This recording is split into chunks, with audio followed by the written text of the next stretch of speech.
Goeiemôre geliefdes, baie welkom by vanoggend se boodskap. My naam is Quintus Skols, die leraar van NG Oudtshoorn Park.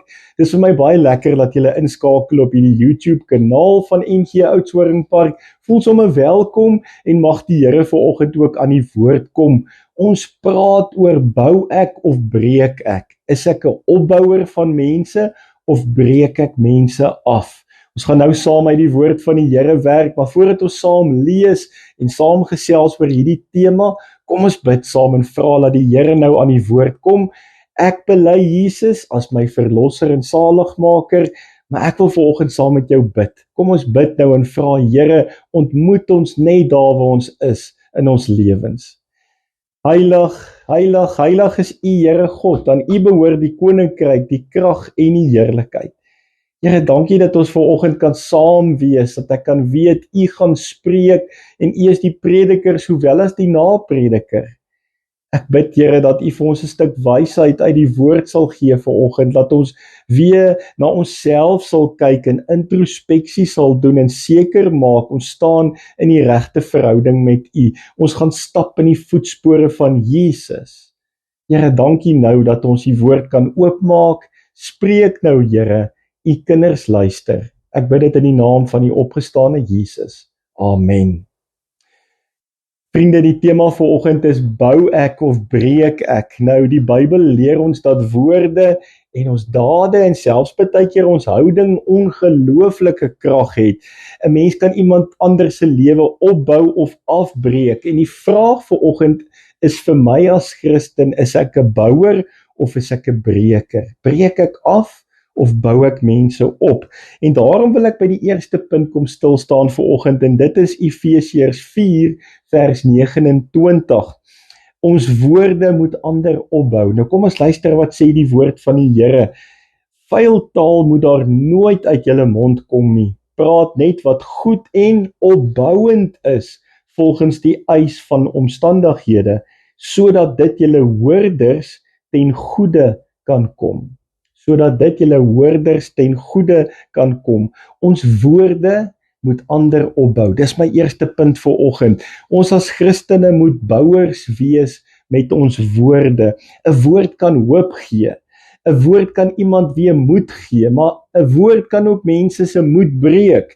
'n Woord kan mense laat voel dat hulle waarde het, positiewe woorde, maar ook woorde wat partykeer mense afbreek, en dan stap hy ou daar weg en dan voel hy het geen waarde nie, want hy's nou net afgebreek. En die vraag is, bou ons op? Ek het gaan kyk na hierdie woord opbouend en die Griekse woord vir opbou. Die Griekse woord vir opbou beteken die woord oikodomai. Nou die oikos gedeelte is huis, oikodomai, en dan die domai gedeelte beteken om te bou, om die huis op te bou. Dit is wat dit eintlik beteken. En dan hoor ek die Griekse vertaling van hierdie oikodomai, om op te bou, om die huis op te bou, beteken om iemand geestelik te versterk in die eerste plek, om iemand te bemoedig, om iemand se geloof te laat groei, en om die gemeente te laat groei. So ek bou letterlik die huis op. Ek bou daai persoon se huis op, ek bou my huis, my en my gesin se huis op, en ek bou ook die kerk waaraan ek behoort, waar ek 'n lidmaat is, ek bou ook die gemeente op, en ek laat groei plaasvind met my woorde wat ek spreek. Ek is opbouend, praat net wat goed en opbouend is, en dit is wat baie belangrik vanoggend is. Ons bou mense, vriende, wanneer ons hulle bemoedig. Wanneer ons vir mense ook dankie sê vir wat hulle vir ons gedoen het. Ons bou mense wanneer ons vir hulle vergifnis gee. Wanneer ons dit spreek en sê, ek vergewe jou. Dis okay, dis verby. Kom ons sit dit agter ons. Maar ons bou ook mense wanneer ons waardering het vir wat hulle doen en vir wat hulle beteken en vir die effort, die tyd wat hulle insit, en ons sê dankie vir die mense wie hulle is. Daar is ook 'n ander kant aan die muntstuk, en ek moet dit ongelukkig noem. Ons breek ook mense af wanneer ons van hulle skinder. En ons doen dit so maklik om van mense te skinder. Ons breek mense af wanneer ons hulle kritiseer. Ons kan nou maar sê wat ons wil, baie keer sê ons, nee man, dis positiewe kritiek, maar eintlik kritiseer ons daai ou, en is niks positief van daai kritiek nie, ons praat van feedback, die Engelse woord, en is goed om terugvoering te kry, want jy wil jou produk verbeter, terugvoer is iets anders, maar om te kritiseer en 'n kritiese gees te hê, ons spot met mense, ons breek hulle af, hulle voorkoms baie keer, ons verkleineer mense, ons praat af op hulle, asof ons beter as hulle is. Daar's so 'n stuk geestelike hoogmoed by ons, 'n hoogmoed in geheel as mens, ek is beter as jy, status en ek het meer as jy en ek ry dalk 'n beter voertuig of bly in 'n groter huis, ons het materialistiese hoogmoed ook wat uitstaan en dit beteken dat ons ander mense afbreek en ons maak hulle ook seer met ons praat oor dit, oor hoe ons handel oor dit. Nie noodwendig te sê jy mag nie geld hê nie, vriende. Niemand sê jy mag dit nie hê nie. Niemand sê jy mag nie 'n mooi voertuig ry nie. Dis nie waaroor die gesprek gaan nie. Dit gaan baie keer oor wat ek sê vir die ander ou oor sy voertuig. Dit gaan baie keer oor hoe ek afpraat op iemand. Daai woorde wat baie keer seer maak. Daai spot, daai kritiseer en daai verkleineer asof jy beter is. John Stott skryf daaroor, die teoloog, en hy sê words have power either to destroy a person's confidence or to build them into maturity in Christ. To build them into maturity in Christ. You can destroy a person's confidence. Jy kan iemand absoluut afbreek in sy selfidentiteit, sy selfbeeld breek deur dit wat ons sê. Daarom kom Paulus en hy sê vir die mense in die Efese gemeente, julle moet praat wat goed is en opbouend is. Vriende, dis die eerste punt waarby ek wil stil staan. Ons woorde moet opbouend wees. Ons moet ander mense opbou met ons woorde. Die tweede punt wat bietjie vir my uitstaan is ons dade. Ons kan bou en breek ook met ons dade, nie net met ons woorde nie. En die teks wat vir my uitgestaan het is 1 Tessalonisense 5 vers 11. Praat mekaar moed in en versterk mekaar dan met hierdie woorde, soos julle trouens reeds doen. Ons hoor ook dat ons mekaar moet moed inpraat en mekaar moet versterk.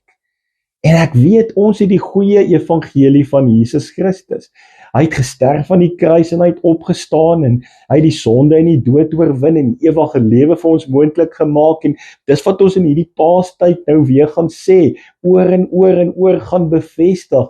Jesus sterf aan die kruis, hy staan op, ek en jy het hoop. Die ewige lewe is 'n werklikheid, die hemel is 'n werklikheid. Vriende, ons het soveel om vir mekaar te kan sê, om mekaar te bemoedig en te versterk en in ons moeilike omstandighede mekaar te versterk.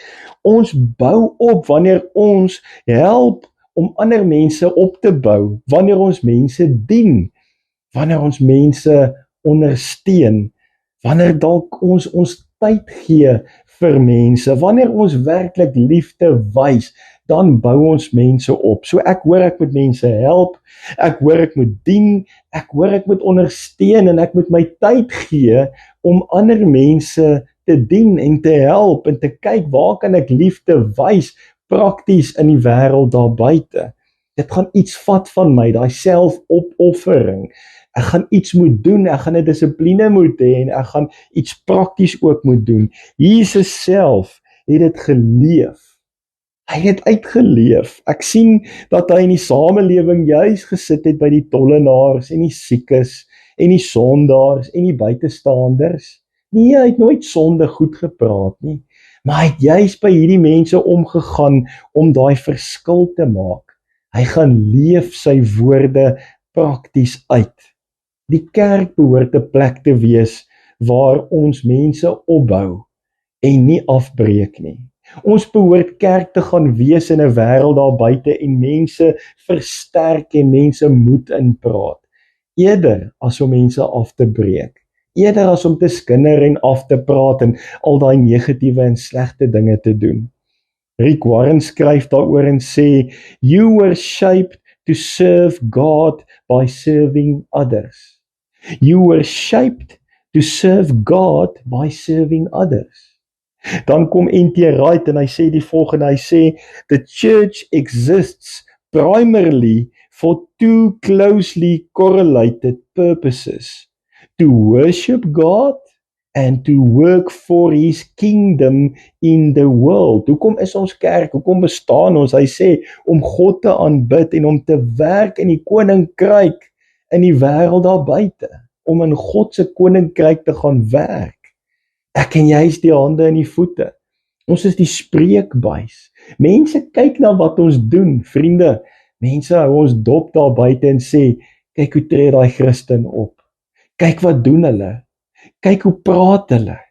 Ek en jy is die hele tyd onder 'n vergrootglas. Met ander woorde, mense hou ons dop.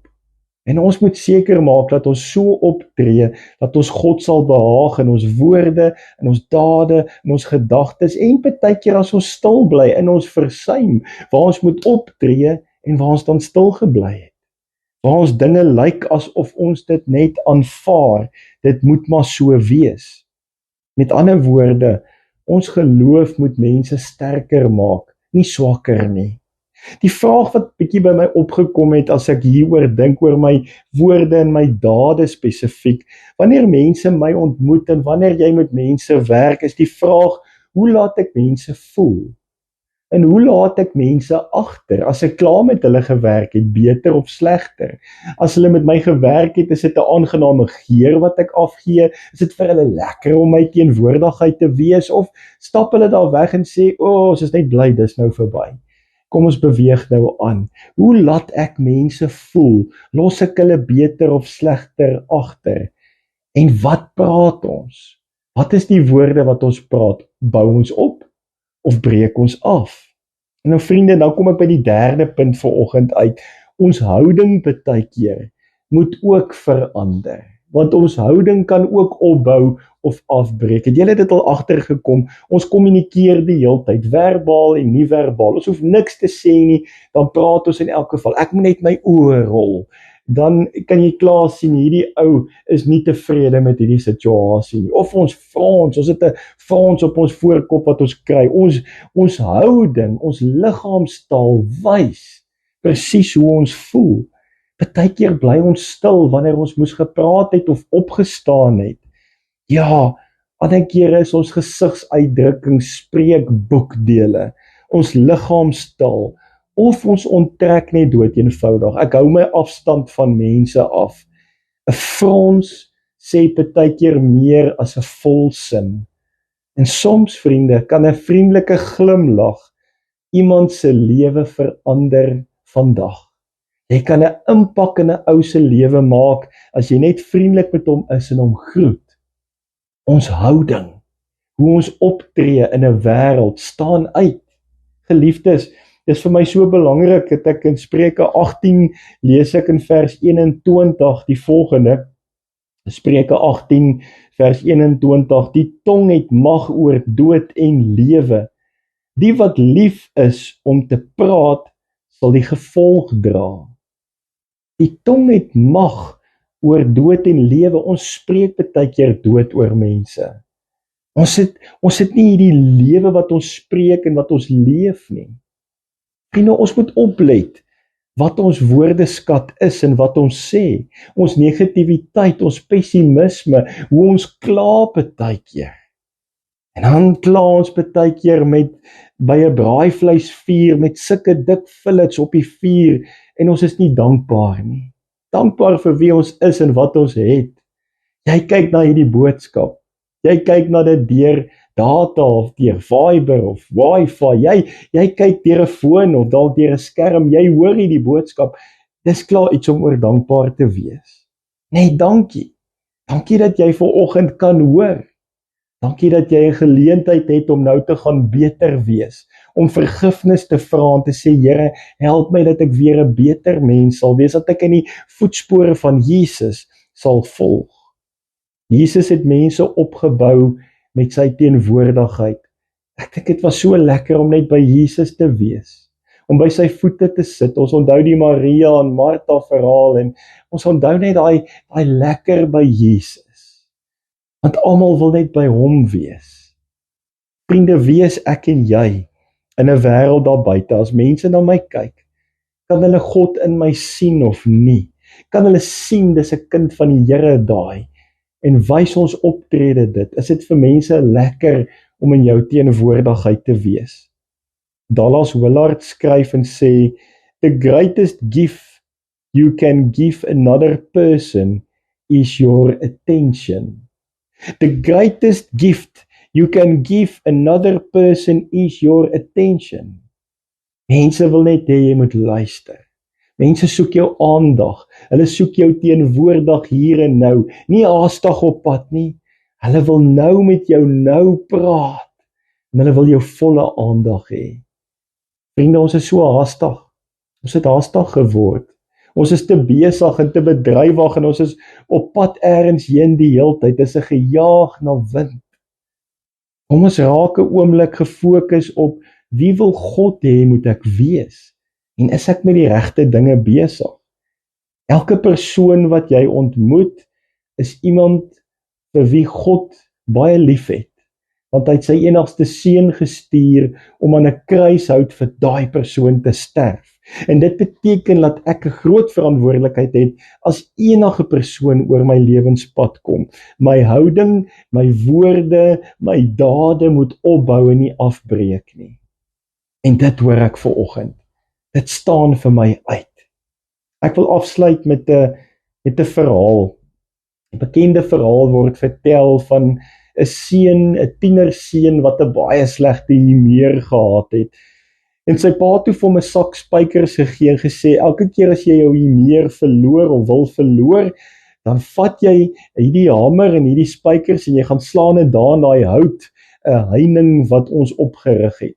En daar so 'n houtheining wat hom en die buurman geskei het van mekaar. En dan elke keer as hierdie seun kwaad word, dan vat hy hierdie sak met hierdie spykers, dan gaan slaan hy 'n spyker in daai houtheining.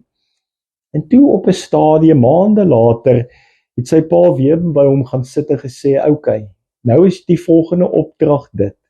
Elke keer wanneer jy jouself kan beheer, wanneer jy selfbeheersing het, wanneer jy nie kwaad en opvleend en woedend word, soos wat ons hoor hier in Efesiërs 4 nie, vuil taal moet daar nie uitkom nie, en ons moet praat wat opbouend is, nie die woedend en kwaad en aggressie deel nie, dan gaan trek jy 'n spyker uit, daai houtheining uit. So elke keer as jy nie kwaad word nie, elke keer as jy jouself kan beheers, dan trek jy 'n spyker uit. En op 'n stadium was daar 'n klomp sulke gate in hierdie muur, soos wat die spykers uitgetrek is. En toe kom staan die pa daar langs die seun en hy sê vir hom, "Kyk na die gate in hierdie houtheining, my seun. Die heining sal nooit weer dieselfde wees nie. Ons kan nou deurkyk selfs na die buurman toe. Maar Jesus kom en hy kom pleister nie net hierdie heining weer vir ons toe nie. Hy kom maak nie net die gate reg nie. Hy gee vir ons 'n nuwe heining." En dit is wat ek en jy moet onthou. Jesus kom en hy kom maak ons heeltemal nuut.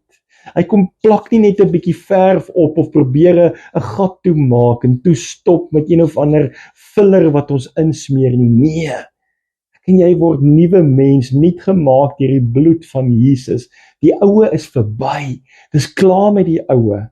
Kom ons gaan leef nou soos nuwe mense. En dan moet ons hoor, vriende, die woorde wat ek en jy spreek, laat merke op ander mense se lewens. Het sy dit 'n spyker is wat ons inkap in iemand se lewe, of dalk 'n spyker wat ons gaan uittrek, dit bly 'n gat laat of 'n merk maak. Dit gaan sit op mense se velle. Dit maak seer. Die woorde wat ons vir mense sê. En om 'n pleister te plak help nie altyd nie.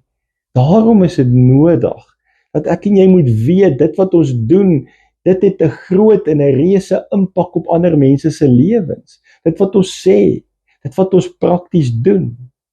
Ja, vriende, Jesus moet my en jou van binne af weer kom nuut maak, sodat ons al hoe meer die beeld van Jesus na buite toe sal uitleef.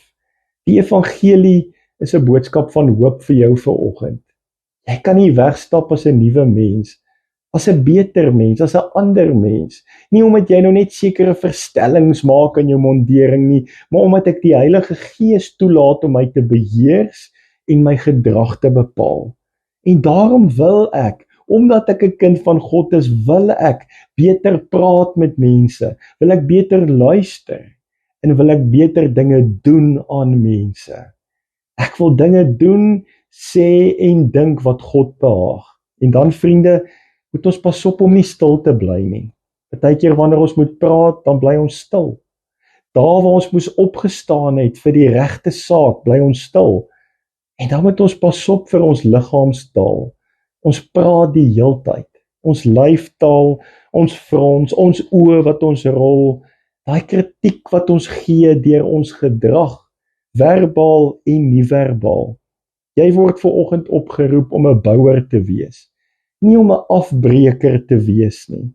En daarom is die vraag, as jy hierdie week nou ingaan, wat kies jy? Kies jy dat jou woorde sal lewe spreek of dood spreek? Wees vanoggend daai persoon wat kies en sê, ek gaan let op wat ek sê, ek gaan let op wat ek doen, want ek wil opbou en nie afbreek nie. Dis wat van my verwag word as Christen, as kind van die Here. En ek kom bid dit vir julle vanoggend. Kom ons gaan hierdie week en kom ons gaan toets dit, kom ons gaan oefen dit, kom ons gaan pas dit toe en sê ek wil 'n bouer wees hierdie week. Ek wil positief praat. Ek wil positiewe denke hê. Ek wil die glas half vol sien en nie half leeg sien nie. Kom ons gaan wees daai mense wat God ons geskep het en geroep het om te wees, sy disippels, in 'n wêreld wat hoop nodig het en wat die Paasfees boodskap moet hoor. Jesus is die enigste hoop. Kom ons hou vas daaraan. Ek bid vir julle vanoggend in die naam van die opgestane Jesus. Amen. Here, baie dankie dat ek vanoggend net kan hoor, bou ek of breek ek? Mag U ons help om mense op te bou, Here.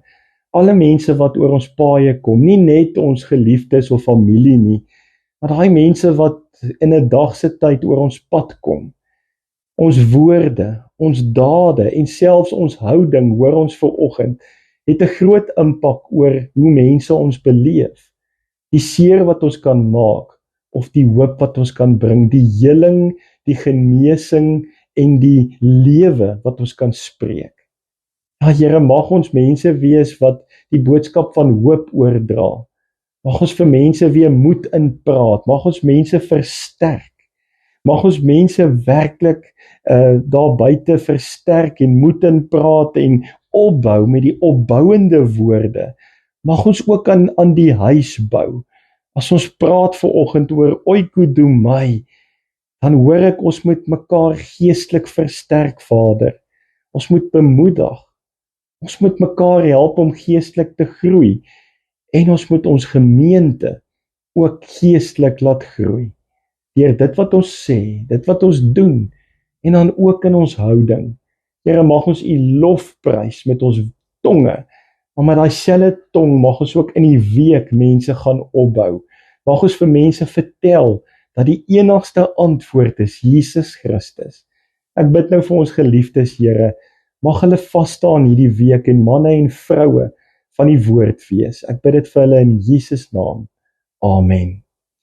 Geliefdes, baie dankie dat julle ingeskakel het vanoggend. Goedheid en guns. Ons praat weer met mekaar DV op 'n volgende geleentheid.